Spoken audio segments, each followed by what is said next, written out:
بسم الله الرحمن الرحيم الحمد لله رب العالمين وأفضل الصلاة وأزكى التسليم على سيدنا محمد وعلى آله وصحبه أجمعين وعلى من دعا بدعوته واستنى بسنته واهتدى بهديه إلى يوم الدين وبعد mbaadiŋolu mbaadiŋ muslimolu lamoyirla ñimmaalu miŋ be Kayra FM radio to kuloro saateo to aniŋ moo mondiŋ naa tara ko i ka lamoyi mbaalu bee kontoŋ na musilimeya kontondiroo la mbaa filalayiŋ ko assalamu aleykum wa rahmatullahi wa barakatuh alnaal baadiŋ maale mu Baasidiya Dramé miŋ naataalu kaŋ pour que ñiŋ programme di ñiŋ mu musilimeya programme le ti a be dendiŋ fonninkelu loodula la société kono programme le miŋ ye a kumoo fo ñe wo le mu nteri kanunte ti Al-Ustadh Umar Fofana aduŋ ŋa je le ka fo ko ñiŋ mu kukumma baa le ti niŋ ye a jube wala mu ñinte ko fonninkelu walla mu society wara maati bari niŋ ye moolu kasabe i be a tara ko fonninkel lemu moo fembaati yo niŋ ko fonninkeya misaalo mu nem fonninkeya ti fonninkeya aniŋ siyolu be ñoo bolu a gamunta ko lonnaalu layitandiro to biriŋ moo se baalikuya faa sifuta sanji 14 wo bee mu fonninkeya le ti doolu lonnaalu kono wolu ko hani fonninkeya se bannoo le jandiŋ sanji 14 bari doolu fanaŋ ko a si tambi faa ifuta sanji 10 la bari kumoo miŋ sabatita moo se miŋ taanoo wala minti ko fonninkeya aka baŋ sanji 14 la sanji 14 kaatuŋ ko niŋ hadamadiŋo futata wo tembo ma wotu mo le mu aka timma ala kolu ka kamale yo niŋ qur'ano faŋo juube a ye coodindiroo ke dula la ko hatta ida balaga ashudda wa balaga 40 sana ako niŋ hadamadiŋo futata a dawma tumo miŋ na a ye sanji 14 timmandi woto moo le hadamadiŋo la hakkiloo ka timma a la fahamo fanaŋ ka kamale fonninkelu wolu le mu sociétio baramaati baawo fonninkeya ate lemu semboo ti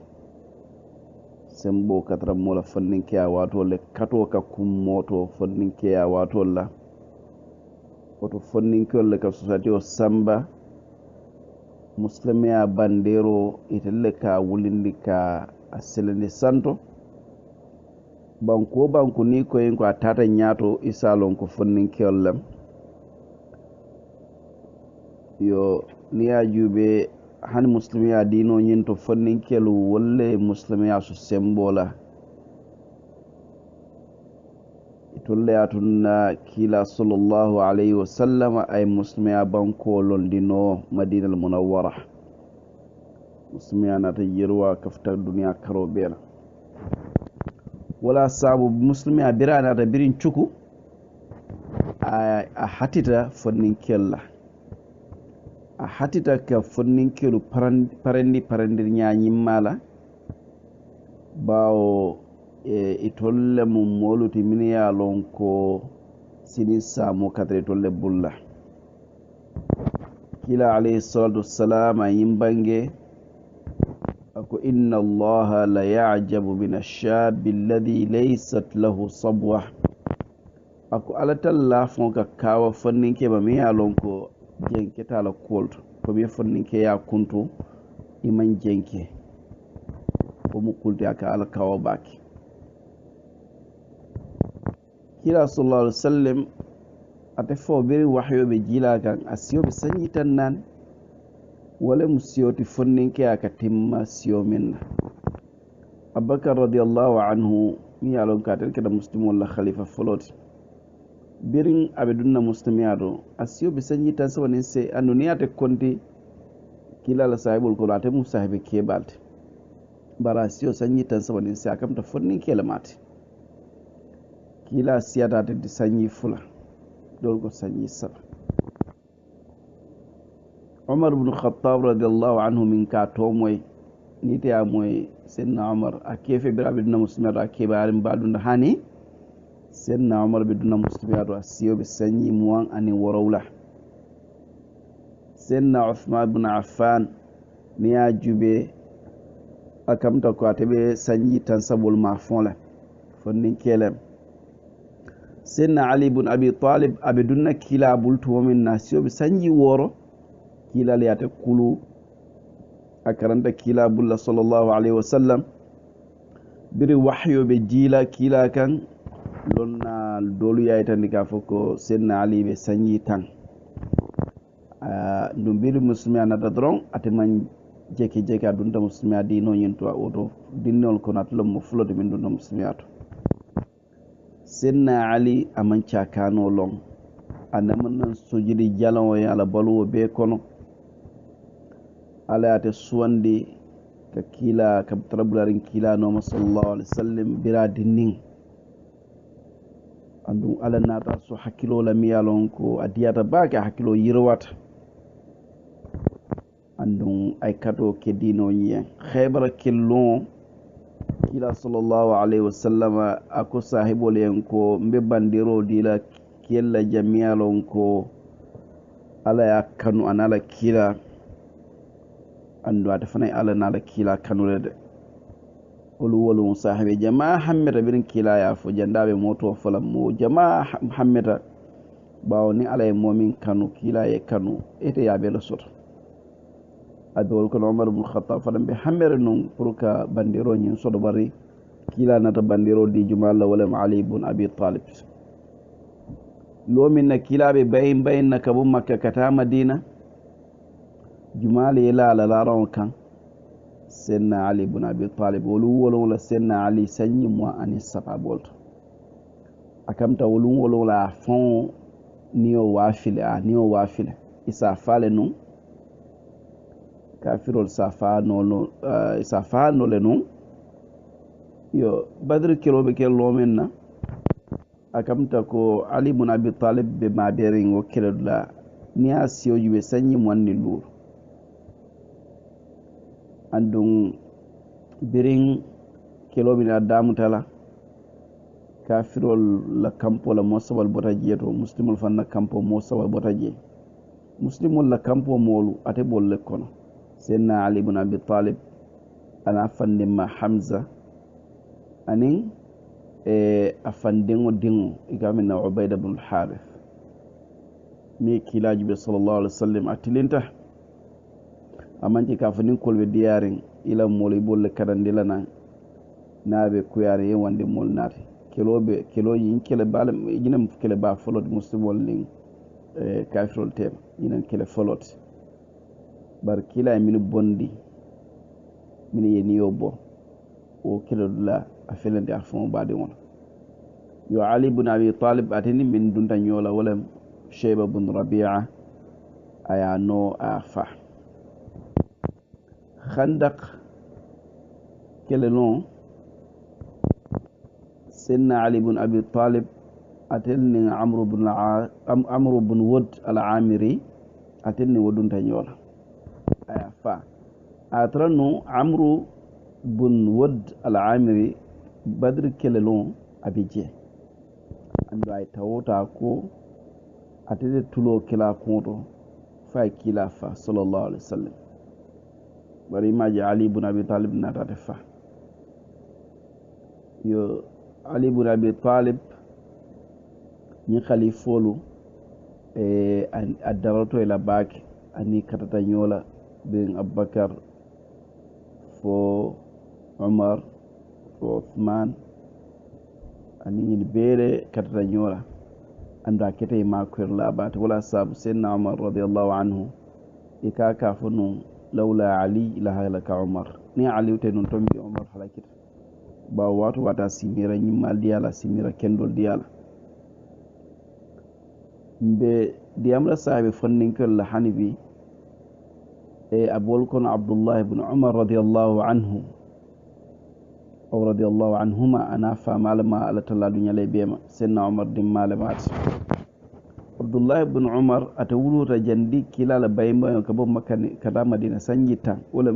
kila bay bayimba o kila kata madina lo min asio sanjita pet ana fa ma yutata nyola min kita umar bin khattab anda ta fanam molti mera sembo sula be ko ma fama akilo diata ay noto siya ke ka londo nyine anin ka kila ta ka bula kila no sallallahu alaihi wasallam ka ka kila kopi baki abdullah ibn umar yo min mu kaw ko ta abdullah ibn umar asiyo be sanyi tanin fula badr kilo be ke kan to men akwa ta fana laftale ay ka fu muslimon bade ngolo akamta ko kaw ko lam kila la sahibol kila kay ko be doyaren kila amurunti uhud kilo sida wasannaka wafana ka akabe kafla kilo lal kono kila kay ko hani be doyare bari kilo min nata ke ko la ghazabul khandaq kila nata bula anata bula jele ayam futama yo annu wolum kolala iko kelati je mi alon ko akamda ko abdullah ibn umar mamma beje min kele balu yarmu kelo qadisiya kelo bindu da muslimon ni furusol tema adun ama beto betole ka mistra yele abi ye andu akita multi nummi alon ko aka tankaroke baki aka tankaroke wala sabu mo worola bije min alon ko sahibul kulitul muhaddis filala ballati atafna atelle mo flan nyawtol ko ul be folo mu jumalta abu hurayra ko la abdullah ibn umar yo hanbi sabe fonnin kelu nse do falam faje wala mu az-zubair ibn al-awwam asma bintu abi bakr ke mama tet yo ni ajube atafana be dunna muslimiya do lomen na asiyo be sanyi tanni wor yo keleti je miyalon ko amamma beji ando atemu moldi miyalon ko nimmo fatas jihadi keloto ake mario tolale azubayr ibn awam biral dunna muslimiya dinoto afanni maya abrande baki baro ma tunna ay murun koma abayin daga habasha annun kila sallallahu alaihi wasallam zubair ibn awam akachata la kola akuli kulli nabiyyin hawari wa hawari az-zubair aku annabiyum fayde de mar la soto akon defanan de mar la mu zubairati bawo zubair fenketa fatiyata iko hanyita ka kafirolu kila luwo fara nin kelobe kene sako hunain lola ani yarmuk ani yamama andun ataketa mot melon ko amru ibn al-as ma ko ka misra ban ko yela yo rojube abiduna muslimiya do abe sanyi tanni wor yo abe wonyamalam asma bintu abi bakr abubakar de walam asmati na aisha radiyallahu anha abar musulm asmati asma mu sahibolti sahibo de wala mati ama mom sahibolti ama makeban ama musoban be musahibolti yo akamta ko akefa musahiboto lam zubair ibn awam adun ni ajube ko bi nga fa nyamin na Aisha radiyallahu anha o faramma bar musot lo men nabe dunna muslimat wala sabu akam da ko dino nyin musol nin kelu bel kanyanta dino nyint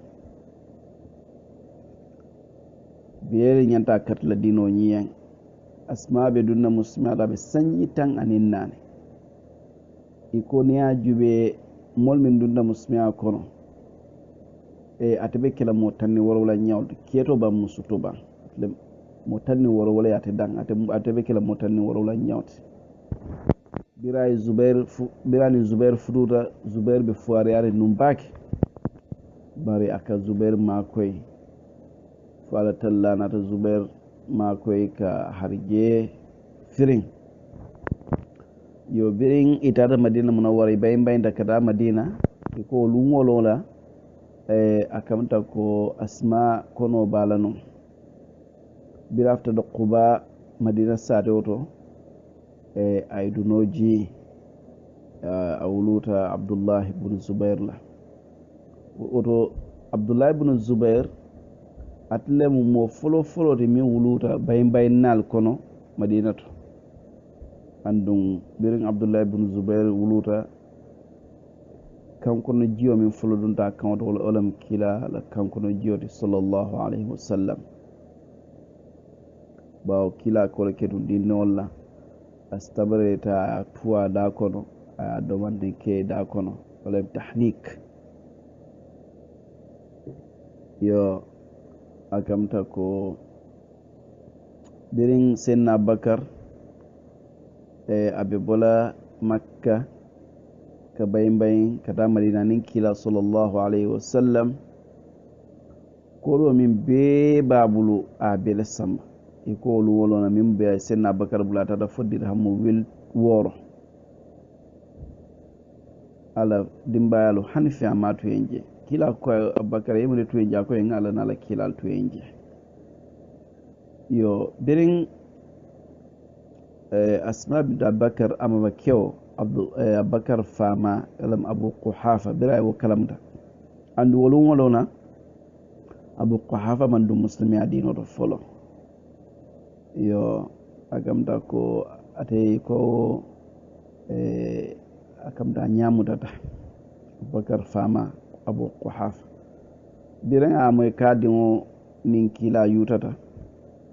anata birafta do bon kono ako asma bint abubakar en ko alfa mal ko kawkiyat ay alu batandi ay dimo sabwalien a filendi sabit ala fanan ani fi amatu al buljan ani nafulo be tat asma bint abubakar kayen ko hani akayen ko kolo do tu janne so pour ka amama hakilo tenkundi ay bermeson ta kabla ko fo kono anata fano fayo kan ay amama bulo muta akayen ko nyimmoro morban akay maje akayen ko mfamay ko di baltuja yo bar ko mi yalon ko asma bintu abubakar lontala baake wala mu atlaka kila nin abubakar atlaka domoro nin fion sambe otumo ibe bayimbayo silo kan yo iko aka fiol minu samba lundu ala fita ka asiti aman juru soto asi sidi min ay muneke afon la fano do bije ay woleta ay fani julo nyinta ka kuntu flati fani julo nya a kuntu flati ay jio ta ka min fion ko sidi dola ala silafandi domorol be fion min kono ayo juldo ta ko sidi wa wala sabi ka fayin ko that anitaqain adu kila sallallahu alaihi wasallam aduwata asma bintu abi bakr en falatalla sa arjanno daye asma bintu abubakar ada sima bake ada da fasanji keme bal min mo kaw ko di ka asima alaw sima be o matunna hani nyinkilo je jolon ada kono walla hakilo kole tala kamta ko ndi manda sala ko radiyallahu anha sa'd bin abi waqas ata fanan keda mo dimi alon kay sawandiro ke kadu muslimi adino nyinto andu aframbe mo tawol kono min alon ko kila yesse wonde arjannola adunta muslimi ada siyobe sanyi jelu sanyi tan anin worawla ha andu mole mi alon ko cakani kolu tulun ko ka dabi katreje yo annu biraduna muslimi adino to ko mi ngafa nyama sanyi tan ni worowla ana ya batandi bake bawo Saad bin Abi Waqqas fo ya bangi ako akate molti no abetiyata ana yem bake ako bar birin adunta muslimi ato akan ana kayen ko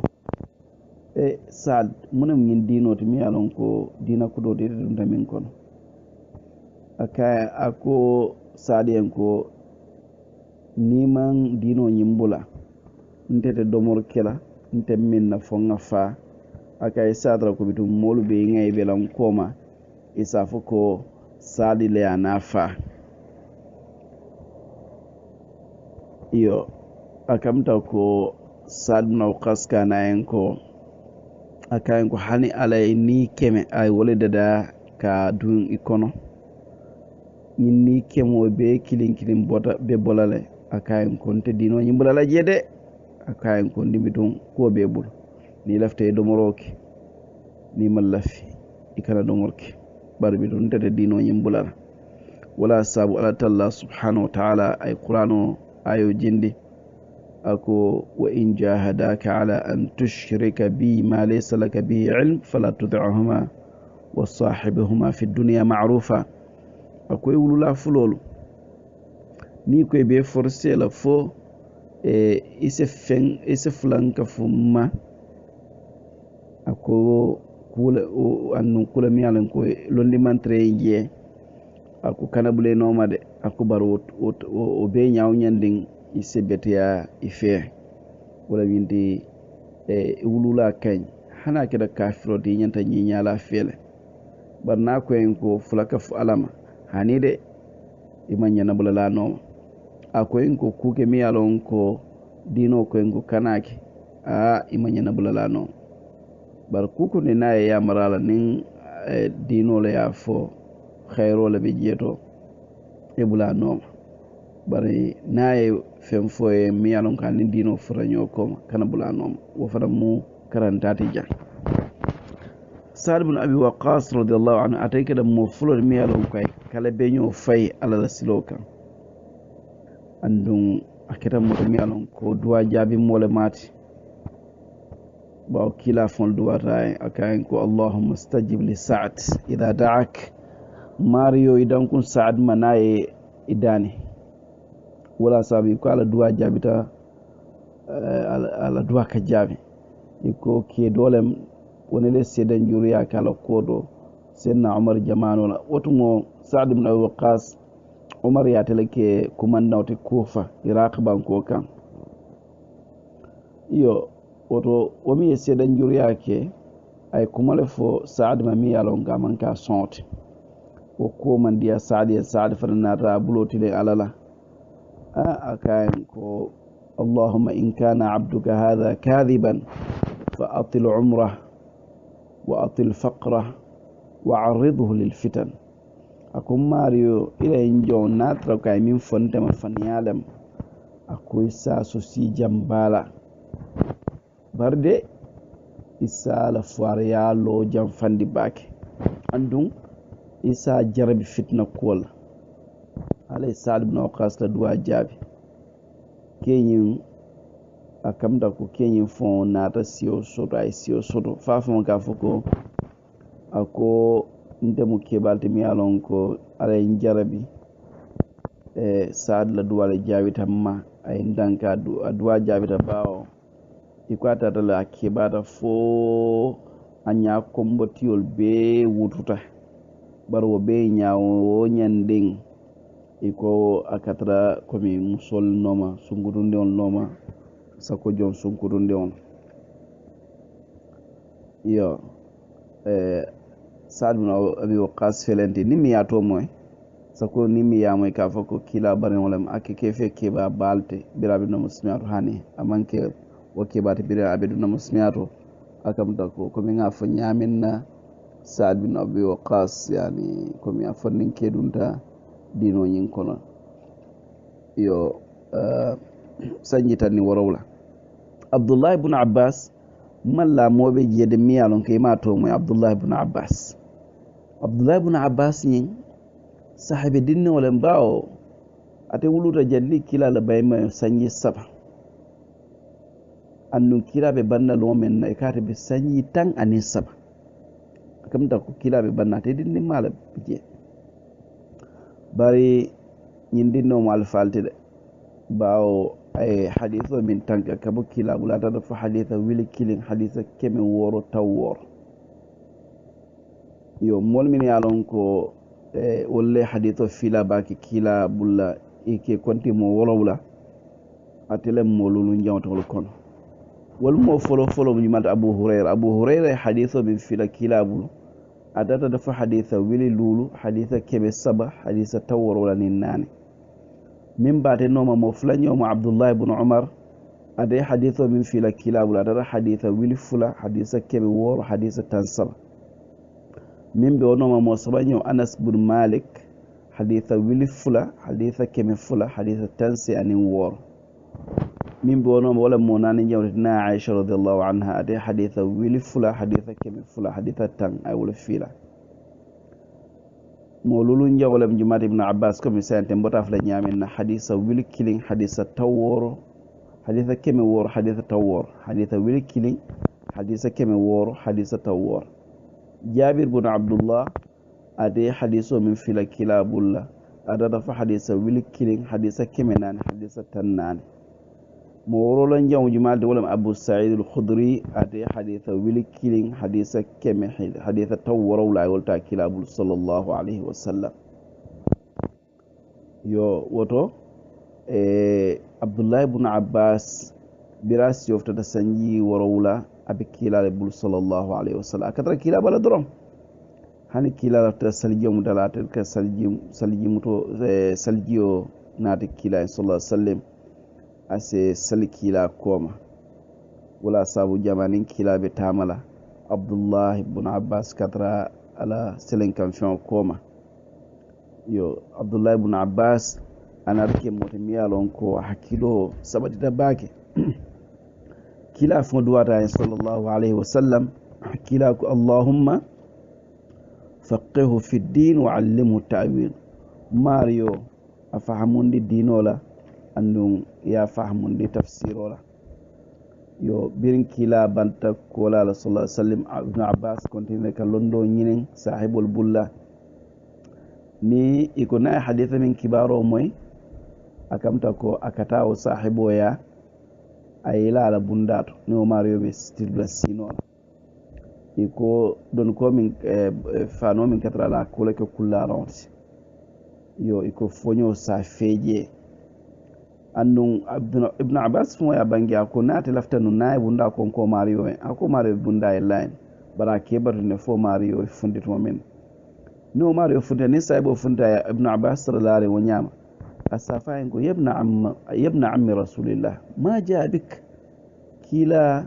fanni madin muneti nati ndijan asafo ngo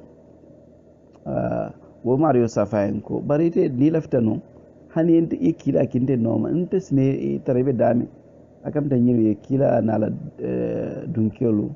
ye kuliya baki akamta sahibo safa ibn abbas amman jarite na ite na jam ibe dami tu jedro ikila kinte ente betar rajel ibn abbas ke jabe kulan be nyanto la moyla baki akoy ko ndele jarta ngane tekkan akoy londo ikana o kanne londo bi kete wali tel ka londo wali bar londo bi kete walinde fal ilmu yu'ta wala yati woto ni tebe londi nyino la foytele drukoto foy drukoto ñu fanin ko be ka londo nyini nyami nonte momi yalla ko kila duwate te ako fo ala se fahamunde ni te mudo te be bulu tan flo la ñoo kanne dron londo e ne tare noto bar hani ibn abbas kila lo duwa nyaaw yende aka durkoto kata londo nyine andu ikaka lonnal fanam bunya zaid bin thabit at lonna bale mati sahibul qur kamta ko nin ay woje dron o bala selen kamfion kan aka wala karfion mutaye wasa fayan ko ubulaje asa fayan ko yentuli yamare kunna lonnal nge ngi bara ñoya ñi al halola yo zaid bin thabit faransinata abdullah ibn abbas blota sumbu akayin ko ndol fana ye yamar kila dun kelo nga kenten mbade ni aja han min be ka jakan ñin sahibo wala min te ko fo isen so hammola ndol fonnin kelo yo hanbi mbedi amula sahibo dol fanana fonnin kelo min alon ko ninke to mo en kamera non nka mutalo ka ko keba balle muyti sada ko hani be mo fonnin kellete ridwanullahi alayhim ajma'in me danna janne inshallah fo nakata ko den mbal kon don namba flalen ko assalamu alaikum wa rahmatullahi wa barakatuh